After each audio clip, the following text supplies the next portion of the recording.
Hello and welcome to News Round.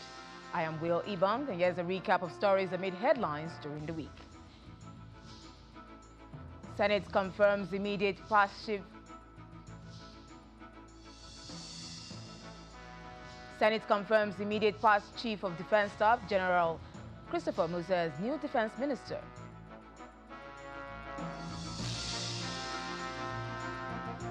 The House of Representatives asks the federal government to reveal the financiers of terrorism and banditry in Nigeria.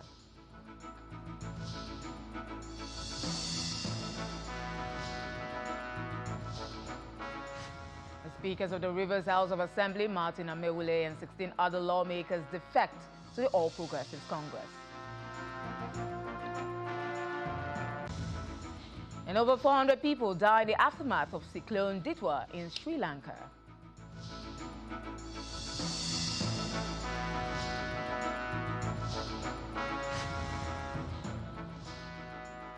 That's News Round in View, and it begins with the resolve of the new defense minister not to tolerate any insolence or act of cowardice in the Nigerian army.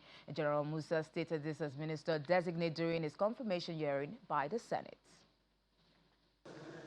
The nation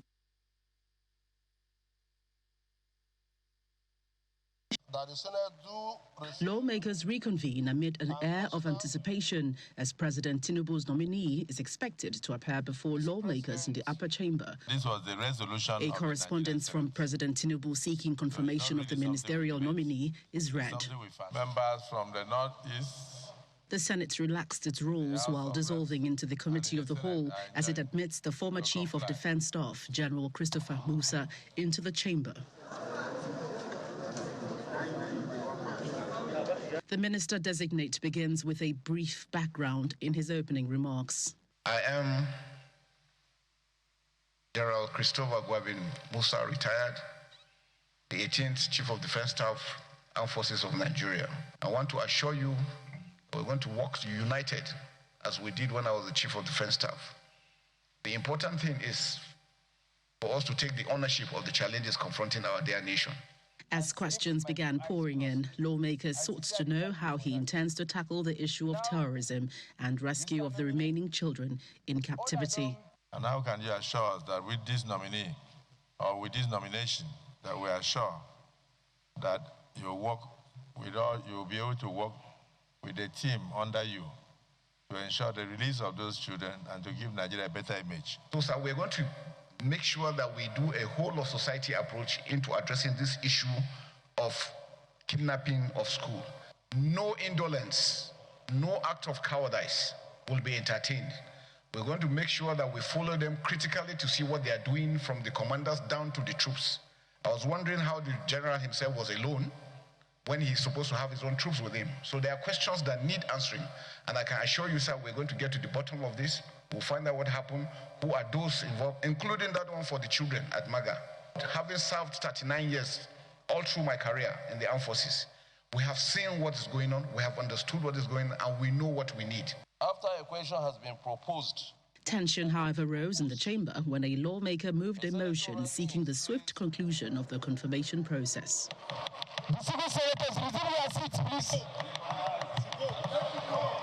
The motion was immediately met with strong resistance as several lawmakers objected, insisting that the nominee must be further interrogated. The chamber quickly became rowdy as senators demanded additional engagement.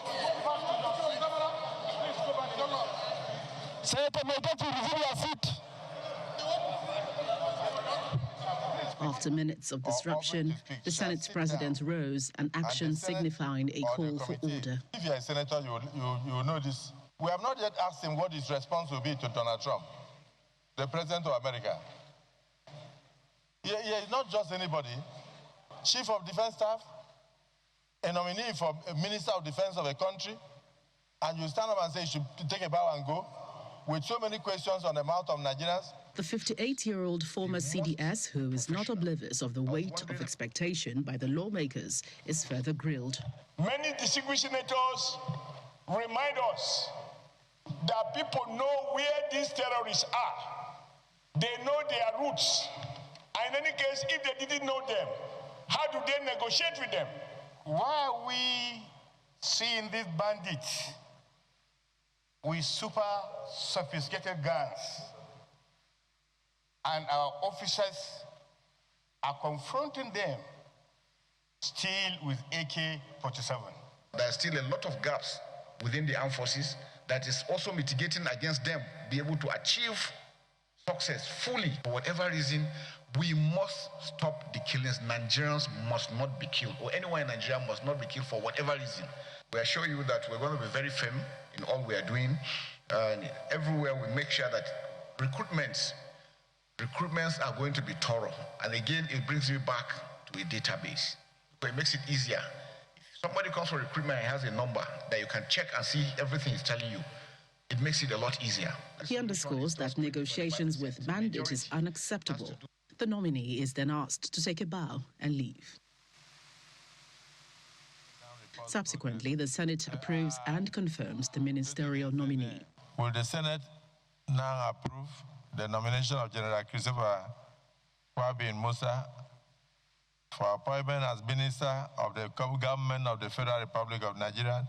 Those in favor say aye, and those against say nay. The ayes have it.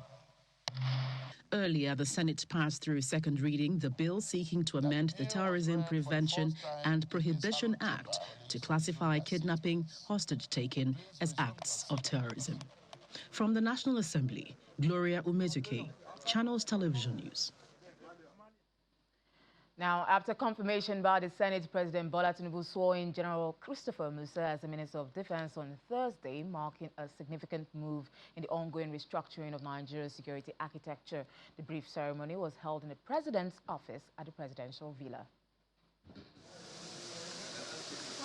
A day after he faced the Senate for hours, the former Chief of Defense Staff, retired General Christopher Musa, is accompanied by his wife to the State House for his swearing in as the Minister of Defense.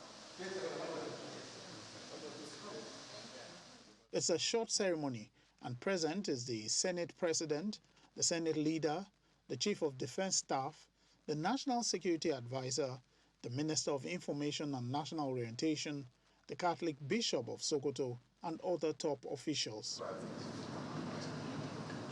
Once President Bola Tinubu arrives, the ceremony commences. With the President watching intently, the Minister-designate takes his oath of office.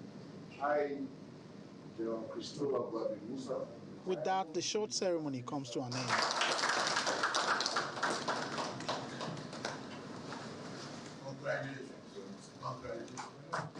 Speaking afterwards, the Minister is clear on his first steps. My immediate priority is to make sure that defense takes its place fully in the country. The synergy between the armed forces, and other security agencies, and all Nigerians being carried along, as we have always said, that security is everybody's responsibility. It is that synergy that we need to build on and work on it, and that's what we're going through. And I can assure you, within the shortest possible time, Nigerians will see results. He also states the charge from the President. We must make sure that Nigeria is secured. Nigerians should go back and sleep with their eyes closed, go back to their farms, schools open without being molested, everyone being carried together to make sure that Nigeria continues to grow in line with the renewed program of the Mr. President. The Catholic Bishop of Sokoto, who represented the Sultan of Sokoto at the event, speaks on expectation for the new minister. Rain, thunder, sunshine, whatever it takes to get this mess under control. These guys need to be flushed out. Normalcy needs to return to our country. Laughter and joy has to come back to Nigeria within the shortest time possible. Earlier in the day, President Tinubu received letters of credence from 17 ambassadors and 4 high commissioners. He assured the global community that Nigeria remains fully committed to promoting peace, harmony, and prosperity across borders by strengthening partnerships to resolve emerging challenges. The global community faces evolving challenges: security threats, climate pressures, economic instability, and humanitarian issues. Nigerians stand ready to work closely with your governments to promote peace, stability, and prosperity. The envoys assured the president of their readiness to help deepen relations among their countries and Nigeria. The envoys include those from Japan, the Republic of Chad, Indonesia, Mauritania, Thailand, among others. From the presidential villa, Lanre Lasisi, Channels Television News. Now, amid renewed security challenges, the Senate announced a major shakeup of several standing committees, fulfilling its earlier pledge to reconstitute the Committee on National Security and Intelligence. The announcement was made during plenary on Tuesday by the Senate Selection Committee, chaired by the President of the Senate, Godswill Akpabio. The nation's insecurity challenge is still a major focus in the National Assembly as the upper chamber reconvenes for plenary. Barely 1 week after the Senate dissolved its standing committees on Air Force and National Security and Intelligence, in keeping with its vow to double down on efforts to tackle insecurity, a major shake-up is announced. The Committee on Selection met, and the new chairman of the Senate Committee on Livestock and Animal Husbandry is the distinguished Senator shakeup, and the committee chairman on National Intelligence and National Security is the distinguished Senator Abdullahi Yahya. The Senate Committee on Air Force has also been altered, with the Senate Minority Whip, Senator Osita Ungu of Enugu State, taking over as acting chairman.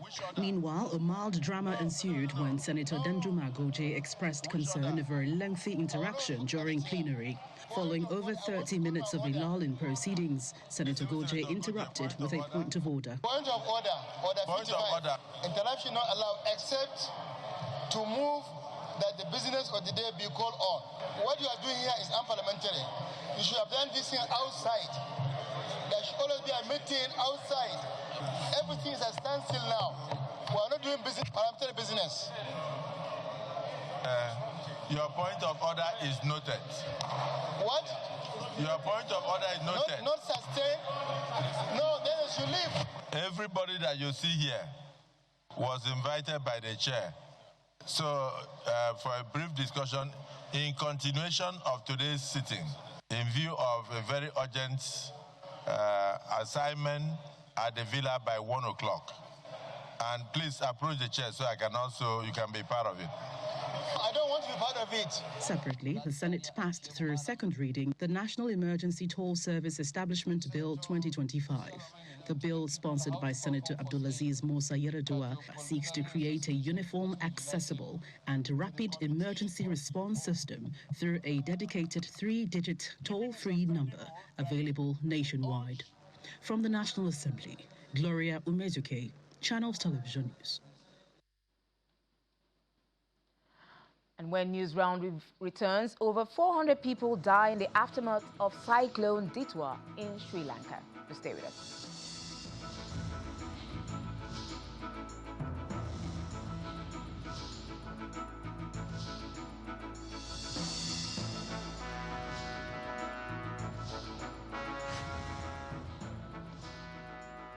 Welcome back. You're still watching News Round. Now, on Wednesday, the House of Representatives sought the exclusion of serving public officers from President Tinubu's directive to withdraw policemen from VIPs. Now, this was a major debate as the House approved several resolutions from its security debates, which held last week. Members of the House of Representatives settled down in the Committee of the Whole, chaired by the Deputy Speaker, as they consider 54 recommendations from their 3-day debate on national security. One of the resolutions seeks speedy trial of terrorists and bandits and wants their sponsors brought to book. That financiers of terrorism, banditry, and kidnapping be publicly named, sanctioned, and prosecuted. Terrorism-related prosecution be open, expeditious, and transparent. Carried. That the Special Court for Terrorism, Banditry, and Kidnapping be established. Carried. The House wants all security expenditure to be placed on first-line charge for quick disbursements to security agencies. Meanwhile, the presidential directive to withdraw policemen from VIPs is heavily debated as lawmakers call for a clear definition of who a VIP is. Police officers are being withdrawn from the VIPs, whether governor, whether minister, whether National Assembly members, whoever. They didn't specify. And if we want to amend it, we should think that amendment that not all police officers that are attached to certain category of people should be withdrawn. Number 15 is not going against the president's directive. We're only saying that the definition of VIP, what the interpretation means, whether public officers, serving public officers, like governors, like CJN, who is in charge of the courts, like speakers, like members, like senators, are exempted. The chairman of the Committee on National Security, however, believes the presidential directive is in order. Any advanced country, advanced system, they don't use guns to protect individual and VIPs. It's intelligence gathering technology that protects. So that's why let's go by the president's directives, and we should obey as ordinary citizens that no police escort instead of using this clause. Now the outside will think that we're just doing it for ourselves to protect ourselves as we are scared of something. I don't believe public servants are very important persons. They are just public servants. For the period they are serving. When they finish serving, they go. So I don't think defining governors, justices of federal courts in the country, and even state courts, and falls under VIP status. So there must be deliberate definition of these status. With your clear explanations, I think number 15 is okay. I think we can leave it like this. Thank you for as amended. Other recommendations contained in the resolution include construction of walls for the country's borders, comprehensive auditing and effective tracking mechanism of arms and equipment of security agencies, continuation of weapons mop-up across the country, institution of a national warning system, as well as establishment of a religious protection council, and more. These resolutions are to be transmitted to the Senate for concurrence and onward transmission to the President, state governors, and other relevant institutions for urgent implementation. Terry Ikumi, Channels Television News. Meanwhile, President Bola Tinubu has reaffirmed his administration's determination to tackle insecurity in the country as he vowed to transform what he calls unstable zones into hubs of economic activities. The president stated this on Tuesday when he launched the 2026 Armed Forces Remembrance Day appeal emblem at the presidential villa in Abuja.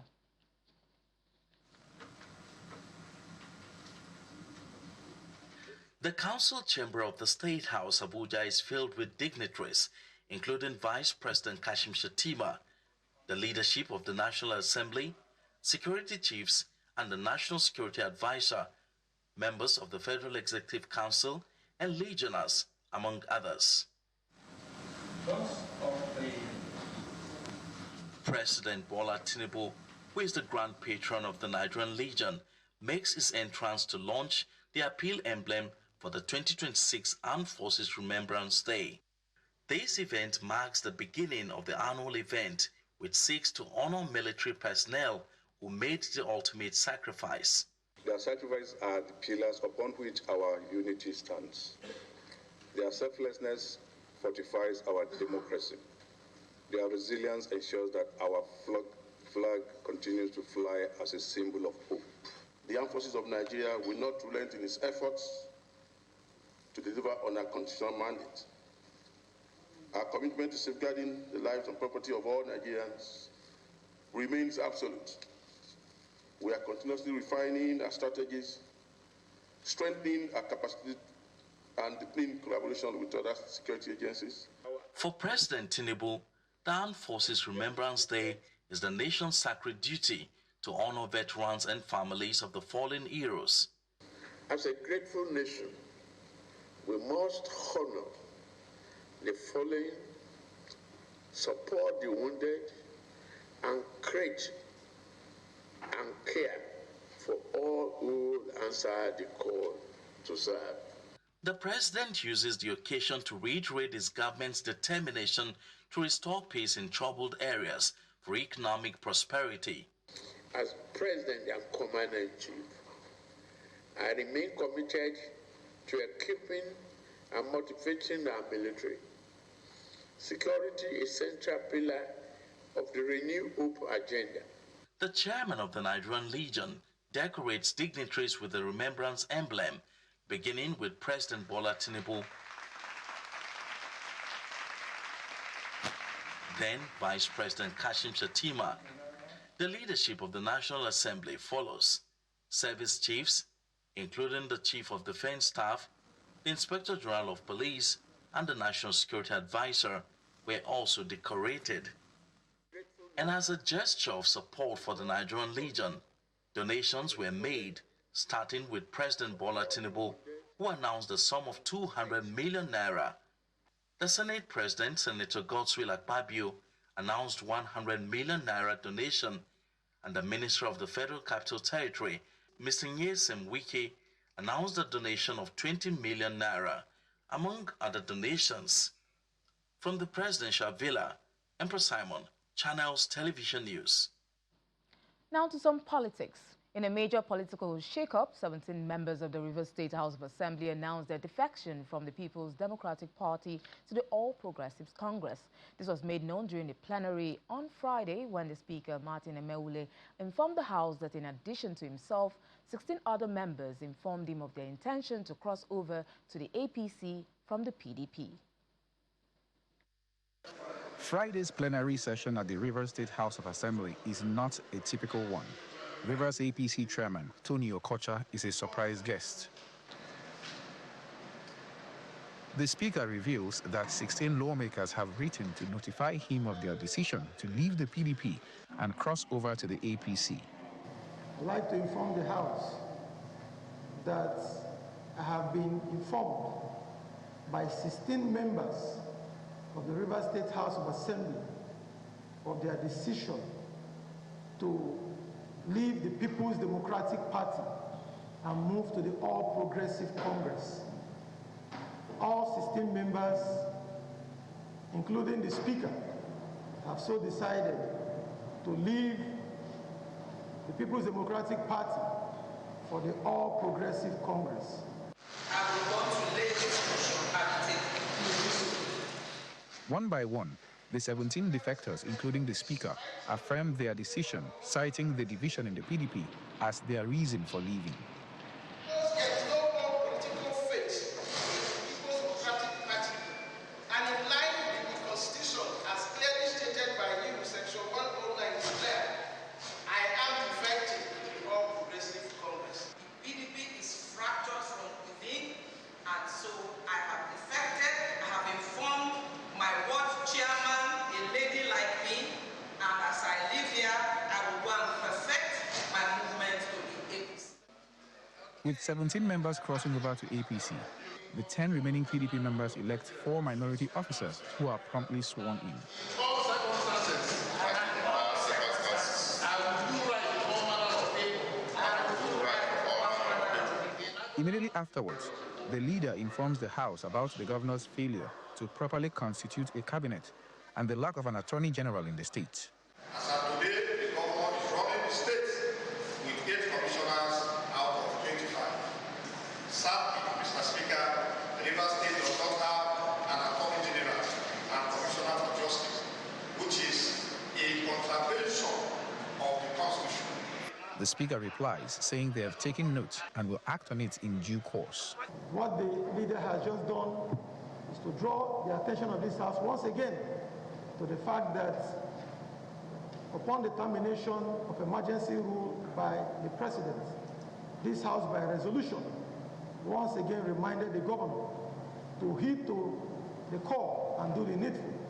When in December, the governor has not considered his executive council the way he should, and this is truly in contravention of the 1999 Constitution as amended. Speaking after plenary, The state APC chairman hails the decision of the lawmakers. Some time ago, a lot of you carried that the assembly members had defected to the All Progressive Congress at some point, and I said no, that wasn't correct. Then I visited with them, and in fact, I invited them to an occasion where they came and we all exchanged pleasantries, and that was all we did. Today, at least you have seen me today, inside the assembly, the Hello Chamber, receiving my members, and I'm happy. The House also receives a petition on a gas leak in Bile before going on recess to resume on the 26th of January, 2026. With this move, there are now 17 APC and 10 PDP members in the Rivers State Assembly. Charles Oporum, Channels Television News. Now, News Round ends with a tragedy in Sri Lanka where more than 600 people have reportedly died in the aftermath of cyclone Ditwa. The Disaster Management Center says 356 people are still missing days after flooding and landslides. The Indian Air Force hovered above many areas on Wednesday, airdropping over 5.5 tons of relief and evacuated several people from inaccessible terrain. The floods and landslides impacted at least 1.4 million people across all 25 districts, the highest fatalities reported in Kandy, Badlua and Nuwara Eliya. Over 200 roads remain blocked, while critical infrastructure were also damaged, including bridges and railway services, and power networks have been disrupted. Cyclone Ditwa has weakened into a deep depression off the coast of Tamil Nadu, but authorities warn that floodwaters in Sri Lanka will take days to recede, and full recovery could take weeks. And that's it on News Round. I am Will Ibong. Thanks for watching.